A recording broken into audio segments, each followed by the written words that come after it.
धन्यवाद मान्यवर, आपने इस महत्वपूर्ण बिल पे मुझे अपनी बात कहने का मौका दिया। मान्यवर, जिस तरह से देश में अपराधों की संख्या बढ़ रही है, हत्या, लूट, बलात्कार, जमीनों पे कब्जा करने की घटनाएं बढ़ रही हैं, उसी प्रकार से जजों की भी संख्या बढ़नी चाहिए और कोर्ट्स की भी संख्या बढ़नी चाहिए, कोर्ट रूम की हालत भी सुधरनी चाहिए। उस दिशा में ये एक अच्छी पहल है सरकार की ओर से। लेकिन मान्यवर, मैं आपके माध्यम से इस सरकार से पूछना चाहता हूं कि देश के जिला न्यायालयों में 5 करोड़ केसेस पेंडिंग पड़े हुए हैं। 5 करोड़ केसेस पेंडिंग पड़े हुए हैं। देश के हाई कोर्ट्स के अंदर 60 से 65 लाख केसेस पेंडिंग पड़े हुए हैं। सुप्रीम कोर्ट के अंदर 96,000 केसेस पेंडिंग पड़े हुए हैं। क्या उसके हिसाब से आपके पास जजेज की संख्या पर्याप्त है?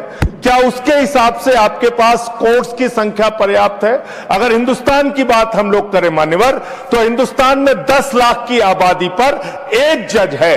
विधि आयोग की रिपोर्ट के हिसाब से, और बार बार आपसे अनुरोध किया गया है कि 10 लाख की आबादी पर कम से कम 50 जजों की नियुक्ति आप कीजिए। निश्चित रूप से आप 33 की संख्या बढ़ाकर 37 सुप्रीम कोर्ट में कर रहे हैं, अच्छी बात है, लेकिन इसके साथ साथ आपको कोर्ट्स की भी संख्या देश में बढ़ानी पड़ेगी।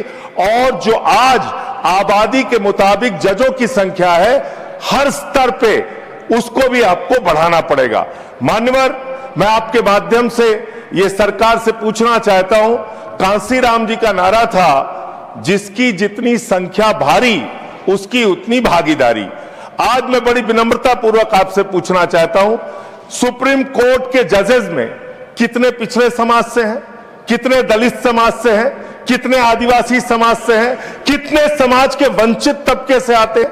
नहीं मान्यवर, उनकी भागीदारी बिल्कुल शून्य है। इसलिए न्याय अगर आप करना चाहते हैं, आज न्यायपालिका हो, कार्यपालिका हो, विधायिका हो, पत्रकारिता हो, सब में बराबर का प्रतिनिधित्व समाज के वंचित, शोषित, पिछड़े, दलित, आदिवासी तबके को देना होगा।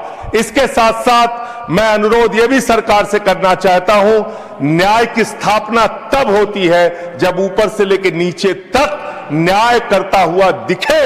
लेकिन बड़े अफसोस की बात है, 15 साल की बच्ची से प्रधानमंत्री लड़ेंगे तो कैसे न्याय होगा?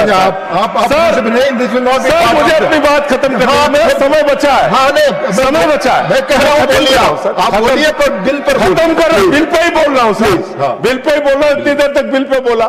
सर, मेरा अनुरोध ये है कि सरकार ऊपर से लेकर नीचे तक न्याय करती हुई दिखे। 15 साल की बच्ची से दुर्भाग्यपूर्ण है। 15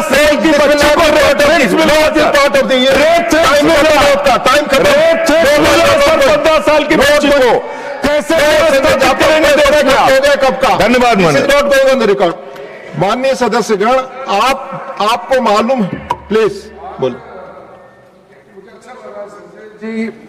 संजय सिंह जी पहली बार किसी गवर्नमेंट बिल को समर्थन दिया है और अच्छा पहल है बोला है, अच्छा लगा। प्लीज, झूठ सब संसदीय है, झूठ संसदीय है। संजय जी बैठ जाइए, आप बैठ जाइए, उन्हें बोलने दीजिए।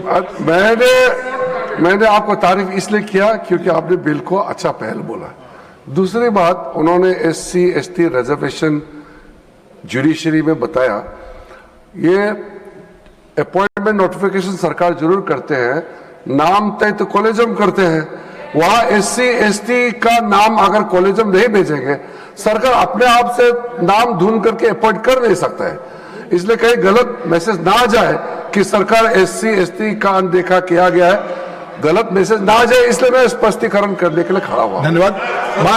माननीय सदस्यगण, प्लीज नो प्लीज। माननीय सदस्यगण, मेरा आप सबसे निवेदन है, मेरा आप सबसे निवेदन है, एक मेरा आप दोनों बैठ जाए, it is not going on record. No, नहीं,